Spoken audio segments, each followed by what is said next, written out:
Federal Reserve just made a choice, not a mistake, not an accident, a deliberate, calculated choice. They chose to destroy your savings rather than let the system collapse. And if you think I'm exaggerating, if you think this is just another doom and gloom video, let me show you what they did 3 weeks ago that proves, mathematically, undeniably, that your money is the target. December 2024. The Fed cut interest rates again. That's the third cut in 4 months. Rates that were at 5.5% are now back down to 4.5%. And they're signaling more cuts are coming. Now, here's what nobody in mainstream media is telling you. The US government is paying over $1 trillion per year just in interest on the debt. That's more than we spend on defense, more than Medicare, just interest. When the Fed cuts rates, that interest burden goes down. Sounds good, right? The government saves money, but here's the part they don't say out loud. When rates go down while the government is still printing trillions of dollars, there's only one possible outcome: inflation. Not the 3% inflation they talk about on the news.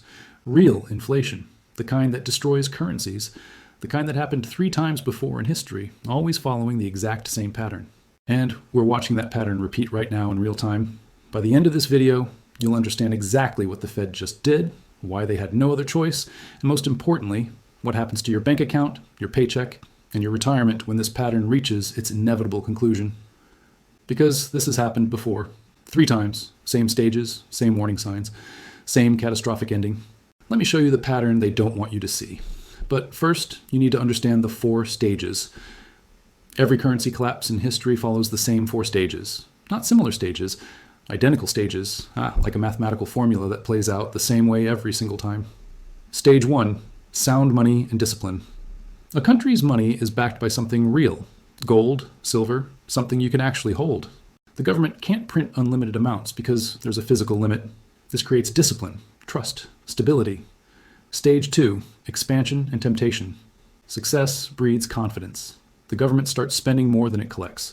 Wars need funding. Social programs expand. The debt grows. But everything still seems fine because the economy is growing. Asset prices go up. Everyone feels rich on paper. Central banks step in as the buyer of last resort. They start creating money to buy government debt. This is where the trap gets set. Stage 3, crisis and desperation.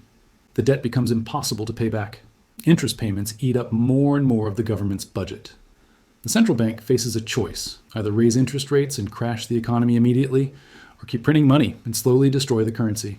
They always, every single time in history, choose to print. Stage 4, collapse and reset. Hyperinflation or outright default. The currency loses all credibility. Your savings, measured in that currency, become worthless. Not reduced. Worthless. The social order breaks down. The system resets, usually through chaos. Now here's what should terrify you. The United States just entered stage 3. And I can prove it with 3 historical examples that match our current situation exactly. Let me start with the empire that lasted 1,000 years, until it didn't. Rome. The greatest empire the ancient world ever saw. At its peak, it controlled the entire Mediterranean, from Britain to Egypt, from Spain to Syria. Unmatched military power, engineering marvels, and a currency everyone trusted. Stage 1 was solid. The denarius started at 95% pure silver. Real money, real value. When a Roman soldier got paid in denarii, he knew that coin would buy the same amount of wheat and gall as it would in Alexandria. But then stage 2 began. Emperor after emperor expanded the military, built monuments, funded massive public works. The Colosseum wasn't cheap, neither were the legions guarding thousands of miles of frontier. The costs exploded, so they did what every government does when it spends more than it collects. They debased the currency. Nero reduced the silver content to 90%, then 85%. Each emperor shaved a little more. By the time you get to the 3rd century, the denarius was less than 5% silver. The rest? Bronze coated in a thin silver wash. It looked like silver. It felt like silver. But it wasn't silver. Stage 3 hit hard. Prices exploded. A measure of wheat that cost 8 drachmas in the 2nd century cost 100 drachmas by the end of the 3rd century. That's not 10% inflation. That's 150% inflation. Merchants refused to accept the currency. The government responded with price controls, making it illegal to charge market prices. When you do that, sellers just stop selling. Trade collapsed. People went back to barter. Soldiers demanded payment in food instead of worthless coins. Stage 4, the Western Roman Empire disintegrated, not just from barbarian invasions. The barbarians walked through a door that monetary collapse had already opened. When your currency is worthless, you can't pay soldiers. When you can't pay soldiers, you can't defend borders. The result? 500 years of what we call the Dark Ages. Civilizational collapse, all because they printed their way out of debt. Same pattern, every time. And here's the scary part. It happened again, went on for 100 years later in the most advanced economy in Europe. And this time, we have photographs of the destruction. Weimar Germany, 1920s. You've seen the pictures, people using banknotes as wallpaper, wheelbarrows full of cash to buy bread, children playing with stacks of million-mark notes like building blocks. But do you know why it happened? Stage 1. Germany before World War I was an industrial powerhouse. The Reichsmark was backed by gold. The Bundesbank maintained strict standards. Manufacturing, engineering, exports. Germany's economy was thriving. Stage 2. The war destroyed everything. Germany borrowed heavily to fund the war effort, promising that victory would pay for it all. But they lost. The Treaty of Versailles demanded 132 billion gold marks in reparations. Germany's entire GDP was only 12 billion marks per year. The debt was impossible. So they printed. At first slowly, then faster, and then exponentially. Stage 3 came terrifyingly fast. In 1921, $1 bought 75 marks. By November 1923, just 2 years later, $1 bought 4.2 trillion marks. Let that sink in. The currency lost essentially all its value in less than 3 years. Prices doubled every few days, then every few hours. Workers were paid twice a day because money lost value faster than they could spend it. People would rush to the store during lunch to buy anything, soap, nails, food, anything real, before their morning wages became worthless. A loaf of bread cost 200 billion marks. A postage stamp cost 50 billion marks. Life savings became worthless overnight. Imagine working your entire life saving 100,000 marks, enough to retire comfortably, then watching it become worth less than a single loaf of bread. Pensions vanished, insurance policies became jokes, bonds became toilet paper, but the wealthy survived. They held real assets, land, factories, foreign currency, gold. Inflation destroys cash, it doesn't destroy assets. Stage 4, political chaos. The population was desperate, angry, humiliated. They looked for someone to blame, someone who promised simple solutions. Hitler rose to power on the back of that economic devastation. Weimar hyperinflation didn't just destroy wealth, it destroyed democracy. It led directly to World War II. Monetary collapse tears apart the social fabric. And it happened again in our lifetime, closer than you think. 20 years ago, this country was the richest in South America. Today, people are eating zoo animals to survive. Venezuela. 20 years ago, it was the wealthiest country in South America, not one of the richest, the richest. Stage 1. The 1970s and 80s. Venezuela had massive oil reserves, a thriving middle class. Caracas was a modern city with shopping malls, universities, healthcare. People had hope, opportunity, a future. Stage 2. Socialist policies expanded rapidly. Price controls, nationalized industries, government spending exploded, free housing, free healthcare, free education, subsidized everything, all funded by oil revenues. And for a while it worked. Oil prices were high, money flooded in. But here's what they didn't understand. Economies don't run on promises. They run on production. When you nationalize industries, impose price controls, and punish success, production collapses.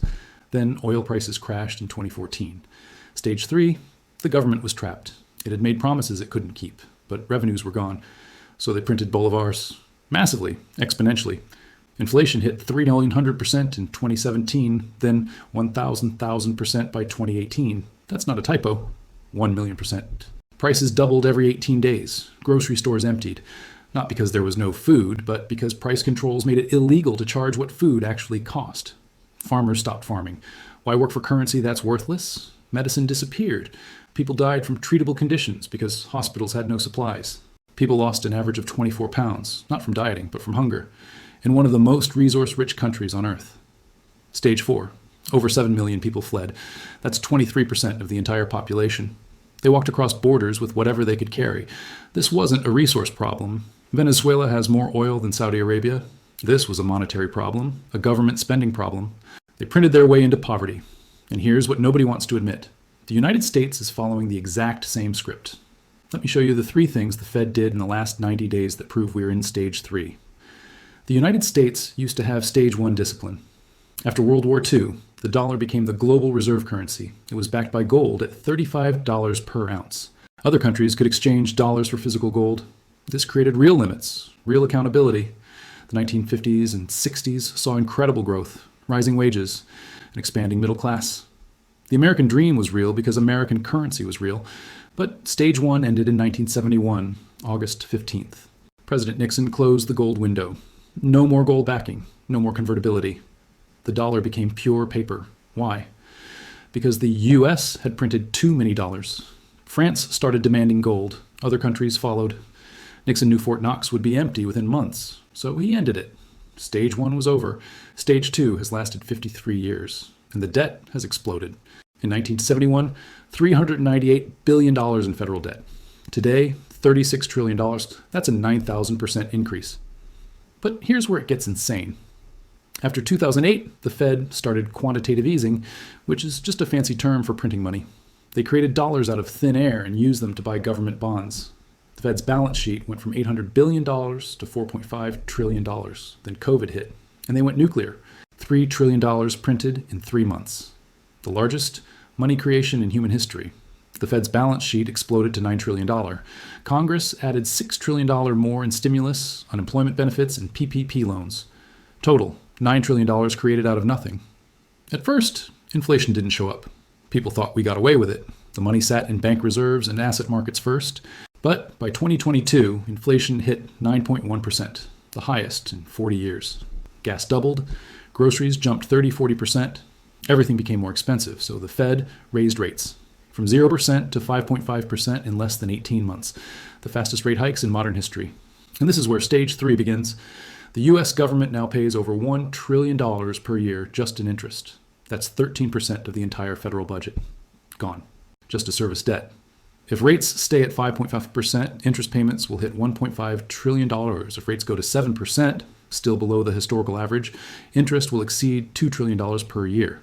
The Fed faced an impossible choice. Option one, keep rates high. Let the government drown in interest payments. Let banks fail. Let housing crash. Let the stock market collapse. Trigger an immediate depression. Option two, cut rates. Restart the money printer. Choose inflation over immediate collapse. Choose to slowly destroy the currency rather than let everything fail at once. They chose option two. They always choose option two. In September 2024, they cut rates by 0.5%. In November, another cut. In December, another cut. They're back to printing. Back to choosing inflation. Back to targeting your savings. And here's the evidence. The world is watching and responding. Here's what makes this time more dangerous than any previous currency collapse. The world is watching. And the world is responding. China has sold $120 billion in U.S. Treasury bonds in the last 2 years. They're actively reducing their dollar holdings. Japan, the largest foreign holder of U.S. debt, is tightening its own policy. They can't keep buying our bonds anymore. Saudi Arabia is accepting Chinese yuan for oil. That was unthinkable 5 years ago. The petrodollar system, the foundation of dollar dominance since the 1970s, is fracturing. BRICS nations are building alternative payment systems. They're settling trade without dollars. They're reducing dollar reserves. Central banks worldwide bought 1,000 metric tons of gold in 2022. Another 1,000 tons in 2023. Why? Because they see what's coming. The privilege of being the global reserve currency is ending. And when that privilege ends, when foreign nations stop accepting dollars for real goods, the Fed will have only one buyer left for U.S. debt, itself. That's called monetizing the debt. That's the definition of hyperinflation. We're not in stage three by accident. Every decision, every rate cut, every $1 trillion spending bill is pushing us toward the inevitable conclusion. So what actually happens in stage four? Let me show you the only two possible outcomes. There are only two ways this ends: hyperinflation or default. That's it. Those are the options. Outcome one, hyperinflation.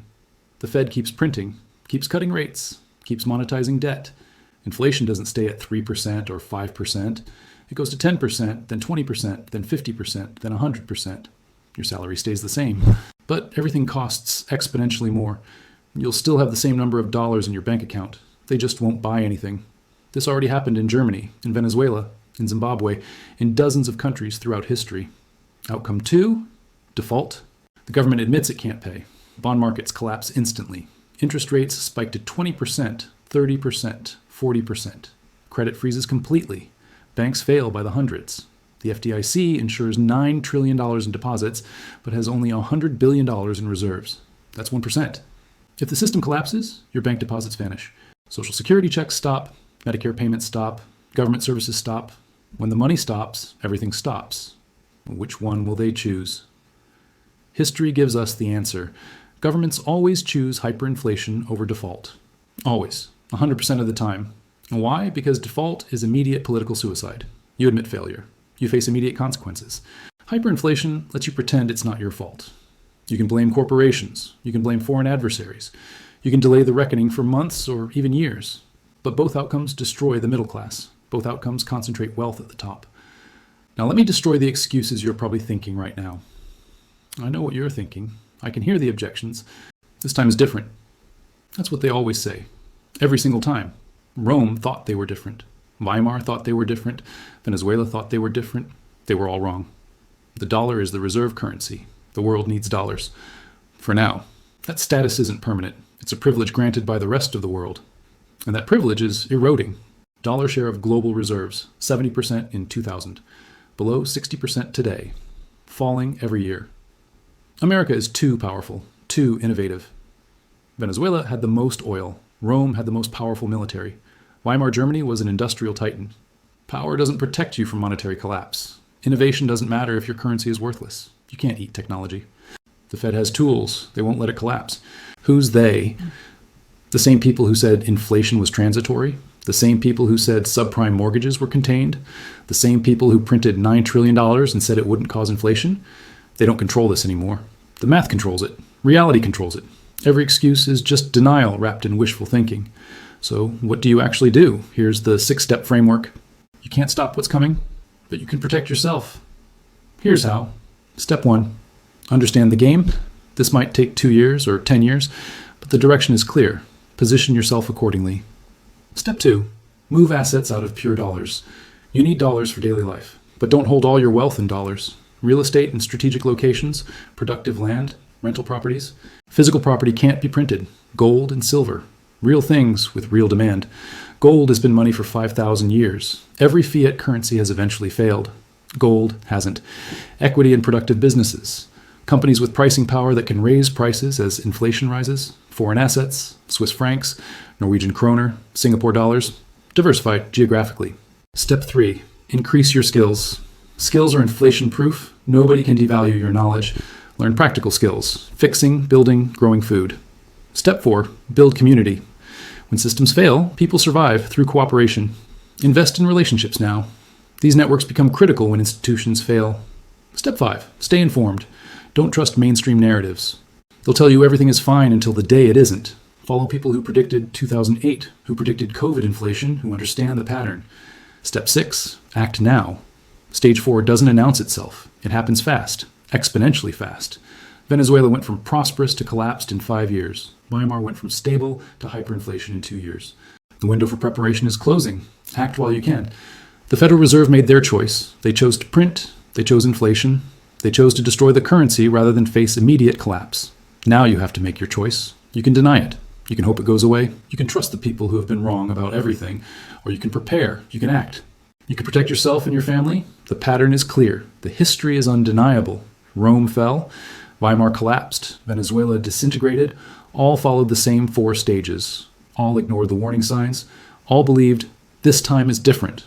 We're in stage 3 right now. The debt can't be paid. The interest can't be sustained. The currency can't hold value. Something has to give.